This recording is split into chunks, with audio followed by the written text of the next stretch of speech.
Hey there everyone, and welcome to the channel for another Escape From Tarkov video. This time with a look at what I think are some of the top builds that you can set up once you hit level 30 and have level 3 traders unlocked basically across the board. Once you get this stuff unlocked, you can start to make some really quite powerful weapon builds, without relying too heavily on the flea market for the most important parts. There is still some things that you can't get from traders, but for the most part, you'll have some of the best weapon parts unlocked once you get Skier, Mechanic, and Peacekeeper all to level 3. I can't exactly cover every single build that you can make using level 3 traders in a single video, so in this one I'll be focusing on some of my favorites and some of the objectively best builds that you can set up once you get this far. There's a lot to cover in this one, so I'm going to cut this intro short and start off with maybe the most expensive build you'll be looking at from level 3 traders, but also one that's well worth the investment if you have plenty of rubles, the RD704. One of Tarkov's newest offerings, the RD704 is basically a pre-packaged meta AK, just waiting to get a few parts added to it so you can unlock its full potential. This rifle can be purchased from Mechanic level 3 for about 110,000 rubles, or sometimes you can find it on the market for about 70 to 80,000. It's pricey, but it's quite worth it. First up, you want to add a good suppressor. For the best stats, you can add the KAC muzzle brake kit and the KAC PRS QD suppressor. It's expensive, but it's definitely the best in slot option. For a more budget setup, I like the Thunderbeast suppressor mounted on the 30cb muzzle brake. You can get this off the flea market for about 50,000 rubles or less, so it's a good alternative. Next up, add a pair of M-lock rails to the handguard, and then I slap on an RK1 foregrip and a Steiner DBAL flashlight as my tactical device. Next, I add a Bastion dust cover, and then for this build, I just went with an XPS hollow sight, but this rifle does also work pretty good with 4x scopes. For the back end of the setup, at level 3 traders, you can grab the Archangel stock and add it to the RD704, and the rifle should come standard with the Tango Down battle grip for the extra ergonomics. Finally, you can add a CSS charging handle, and then this build is basically done. While it is quite expensive at 270,000 rubles or even a bit more, this setup gets you down to as low as 48 recoil with almost 60 ergonomics as well, making it one of the most controllable 7.62x39 rifles in the game. If you can afford it, this setup is well worth the price and will likely bag you quite a few PMC kills. Now, after showing you maybe the most expensive AK setup in the game, let's take a quick look at how you can make something similar while saving yourself a bit of money in the process using the AKMN. You can buy a stripped down AKMN from Mechanic level 3 for about 38,000 rubles, so that's where you begin. You'll need to add a gas tube to get started, and after that I purchased the Kiba 308 adapter for the AKM, and then I add the Thunderbeast Ultra 5 suppressor mounted on the 30cb muzzle brake for a balance of good stats and a pretty good price. Next, I add the Zenit B10M handguard, which you can fit with the Zenit B33 dust cover, and the two parts together give a pretty solid recoil reduction to your build. On the handguard, I go with the Zenit RK1 foregrip and then the Steiner flashlight again, and for the sight, I'm sticking with the XPS hollow sight as well. For the back end of the rifle, it's the same as the RD704, using the Archangel stock, a Tango Down battle grip, and adding the CSS charging handle as well for the ergonomics bonus. With this build, I get the AKMN down to 59 recoil and about 45 ergonomics, for a total price around 220,000 rubles. It's not quite as amazing as the RD704, but this setup does shave off at least 50,000 rubles from the overall price tag, which is pretty nice if you want a decent build on a bit more of a budget. You can also set up a very similar build using the AK74M, which can be found quite cheap on the market, as low as 25,000 rubles. For this build, most parts are identical, but you will need to swap out the stock for the PT3 Classica mounted on a PT lock adapter. You'll also need to swap the muzzle device, and you can go for the JMac RRD4C compensator for a loud budget build that gets you nice stats for quite cheap. However, if you really want to run suppressed, you can get the Reactor muzzle brake and then search the market for the Waffle suppressor. With this setup, the AK74M can get down to almost 40 recoil, but you're also looking at about 250,000 rubles for this setup. I do have just one more simple AK build for the budget runners out there, using an AK103 to set up a pretty basic but really cost-effective 7.62 AK build. Most of this setup is very similar to the AK74M I just showed, sticking with the JMac RRD4C compensator, Zenit handguard and dust cover, and the same RK1 grip and a flashlight. The only real difference is to leave the default stock on and add the GP25 recoil pad, getting you solid recoil stats for almost no investment. The AK103 can often be found on the market for under 30,000 rubles at full durability, so with this budget build, you can get an AK with 66 recoil and 66 ergonomics for just over 160,000 rubles if the flea market price is right for the AK103. This setup will work fine for run and gun questing raids, and honestly, I feel like the cheap setups like this are criminally underrated in Tarkov. Next up for this video, I'll be looking at my favorite rifle in Tarkov, the SR25, which has risen from sort of a cult classic to being one of the best and most sought after builds in the game, able to rival almost any other 308 rifle in Tarkov with some very solid builds. Unlike most of the other 308 DMRs in Tarkov, the SR25 actually works really well with the shorter 16-inch barrel, so it's generally lighter and smaller, meaning it has some advantages for close range fights where the really long DMRs might struggle. The SR25 is kind of the perfect mix of function and fashion, able to wipe 5-man squads at close range, then 30 seconds later make 500-meter sniper shots, and look amazing the whole time. Because of this, it isn't cheap, but it's so worth the money. First up, you can snag yourself an SR25 off the flea market for anywhere from 70 to 90,000 rubles most of the time. Just make sure the durability is at least around 95. First up, you want to get a good suppressor, and the usual suspects are back at it for this build, starting with the KAC muzzle brake kit and the KAC PRS QDC suppressor, which gets you the best possible recoil stats. For another option, the Thunderbeast suppressor on the 30CB muzzle brake is a solid alternative, and you won't lose too much on stats with this one. Next, if you don't want to min-max too hard, you can leave on the default handguard and just get some M-lock rails,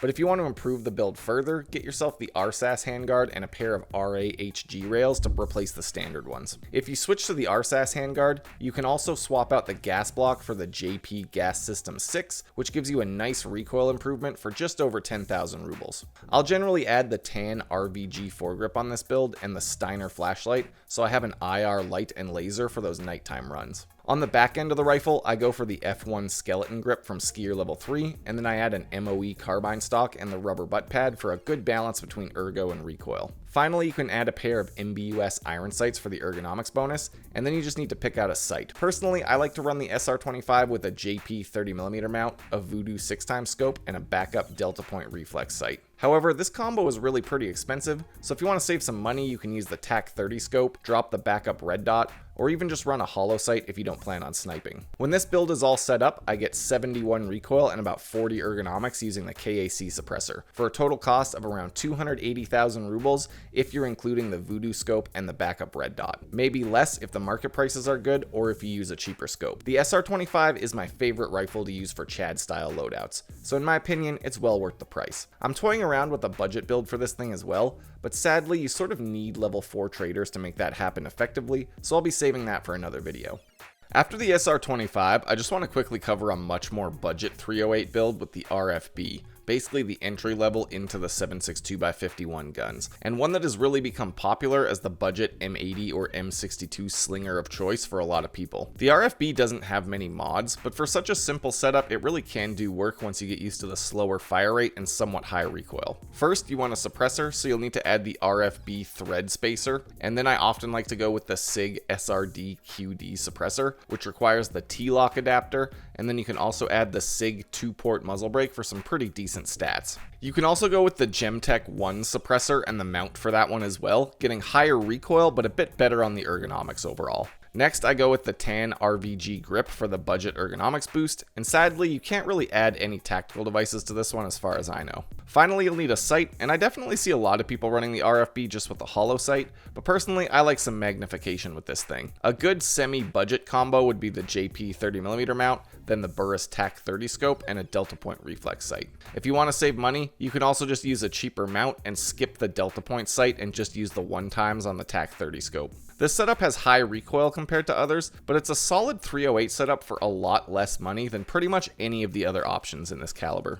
Next up, I want to take a look at another one of my favorite setups, an M4A1 Mark 10 build that is kind of a do-it-yourself project, since you need to put together almost every part of this build by hand. There's a ton of really solid M4 builds in Tarkov, but this one specifically is a way to get yourself pretty close to meta M4 stats without really spending meta M4 money. So I think it's a good build to know about once you hit level 3 mechanic. To get the base of this thing set up, first go to mechanic level 2 and buy yourself the stripped down M4A1, which he sells for about 20,000 rubles. Next, get the following parts and piece them all together in your stash: an ADAR 406mm barrel, an MK12 gas block, a Noveski Gen 3 upper receiver, a Raptor charging handle, and the Colt carbine buffer tube. Next, you start adding on the main pieces, beginning with a suppressor. For the best stats, you can get the Silencer Co. ASR muzzle brake and the Saker suppressor set up at level 3 traders. For a bit more of a budget alternative, you can get yourself the KAC QD556 suppressor and mount that onto the KAC 3-pronged flash eliminator, getting close to the same stats for a bit less money. Next, get the Mark 10 handguard for mechanic level 3 and an Alexander Arms 10-inch rail for attachments. For this build, I go with the RK1 foregrip and the Steiner flashlight for the IR utility. For the back end of the rifle, I stick with the F1 skeleton grip when I have level 3 traders, and then an MOE carbine stock and the rubber butt pad for good balanced stats. Finally, you'll just need a sight, and for this build, I'm just sticking with the XPS3 hollow sight to keep it simple. When this is set up, I got down to 40 recoil and about 50 ergonomics, for a total cost of around 250,000 rubles, or less if the market price on the suppressors are pretty good that day. The best part about this build is that once you get mechanic level 4, all you need to do is add the SI advanced buffer tube and the JP gas system 5B to essentially make this a meta M4 build with around 30 recoil. So it's a solid one to know about, and it's a great way to reuse the 406mm barrels off of any ADAR that you loot or spawn with as a scav. There are a few other 5.56 builds definitely worth mentioning at level 3 traders, namely the MDR, SCAR L, and the G36. But since they use nearly identical parts, I'm just going to focus on the G36 for this video. But you can use these parts on the SCAR and MDR for pretty solid builds as well. For the G36, you can pick up the G36C variant from Peacekeeper for about $600, and it has a sight mount and a rail on the handguard all ready to go. You'll just need a side rail for your tactical device. First, I usually go for the KAC QD556 suppressor on the KAC 3-pronged flash eliminator, getting you solid stats for a reasonable price. Next, I'll just run with the Magpul RVG foregrip and something like the Steiner flashlight, or a cheaper option depending on what I'm looking for. On the G36, I tend to favor the Delta Point sight personally, but that's really up to you and what you like. After that, I just swap out the stock for the G36 KV adjustable stock for some better recoil as well. With this setup, the G36 gets to 55 recoil and about 34 ergonomics for a total price around 150,000 rubles. For the MDR and SCAR, you'll need different rails for your attachments, but they really only need the same things: a suppressor, sight, grip, and light or laser. So just use these same parts and you can make good builds for any of these 3 rifles. Next up for this video, I'm just going to quickly go over a handful of SMG builds that you can start to really take advantage of once you hit mechanic level 3 and combine mags and other attachments for some of these setups. In general, rifles are kind of the go-to right now in Tarkov, but some SMGs, specifically the MP7, P90, and Vectors, really can do some work with the right builds, with high fire rate and high damage output to dominate close range fights, and generally lower prices compared to most rifles. First up, we have the P90, which really starts to be usable once you hit level 3 Peacekeeper, since you can buy the mags and 2 of the best ammo types, SS190 and SB193 from Peacekeeper level 3. The P90 is definitely one of the best run-and-gun weapons in Tarkov, easily able to eat through class 4 and even some class 5 armors with its ammo, and the low recoil and 50-round mags make it amazing for fighting multiple people at the same time. To start off this build, you want to grab the attenuator suppressor off of the flea market, and then I'll almost always swap out the P90 receiver for the FN upper receiver, which just makes it much more low profile. Next, I add a hollow sight or a Delta Point sight and a Steiner flashlight on the side rail. After that, the build is done and you end up with a 36 recoil laser beam for about 160,000 rubles total. The mags and ammo do kind of jack up the overall loadout price, but if you get the hang of the P90, this thing can really be a beast against PMCs and scav bosses. Next up, we have the MP7, a setup that's quite similar to the P90 and honestly kind of a cool choice as a budget SMG build when all you can buy are the 30-round mags at level 3 mechanic. For about 50,000 rubles, you can get yourself an MP7A2 on the flea market, and then all you really need to do is add a Magpul RVG grip, a flashlight or laser, and a sight, and you have a really solid little SMG build for only around 100,000 rubles. For ammo, you can buy FMJ SX or Subsonic SX for a good price, and have a great gun for dorms, resort, or reserve underground, though you're stuck with 30-round mags for mechanic level 3. If you want to spend some extra money, you can check the market for the Rotex 2 suppressor as well, which does help the build a lot. However, sometimes this thing can be 80,000 rubles or more on the market, so it's hard to justify at that price in my opinion. Overall, I think the P90 is in a better spot right now, but I think the MP7 is one of the coolest possibilities for a budget SMG setup under 100,000 rubles. Finally, I want to go over the Vector 45, which gets access to its 30 round mags and the 45 AP ammo from level 3 traders, so it really starts to become a viable option, and is essentially unmatched when it comes to close range time to kill against other PMCs. The 45 caliber Vector also has the advantage of almost every round it fires being viable as a leg meta bullet, including the 45 armor piercing round. You can totally run the cheap $1 FMJ ammo and shred legs in a split second, so it's quite versatile. For this build, I start off with the Omega 45 suppressor, which keeps it quiet and gives you a nice recoil bonus. Next, I add an RK1 grip for good recoil stats, a flashlight, and then a red dot or hollow sight, and the build is done. With this setup, you get 29 recoil and 45 ergonomics for around 150,000 rubles, firing at 1100 RPM to dominate those tight hallway battles. If you want to run the 9mm Vector, you can use basically the same parts, and all you really need to swap is the suppressor, using the Osprey 9mm suppressor instead. The 9mm Vector has access to cheap 50 round drum mags, but ammo is a bit trickier since there's no really cheap leg meta ammo for the 9mm caliber. However, you can easily find good 9mm ammo on raiders, so this can be a good way to use up those supplies. Well, that pretty much covers it for my rundown of the builds that I generally recommend trying out once you hit level 3 traders. There's a lot of other viable setups you can run at this level, but for me, these are a solid mix of the best available, the best on a budget, and some fun options to try on the side. I hope you find this video helpful, and let me know what you think down in the comments. Did I miss anything important? What's your favorite setup to run once you start hitting level 3 traders? Thanks for checking out the video. I've got links to my Twitch stream, Discord server, and Patreon page down below for anyone interested. And until next time, stay safe in Tarkov City.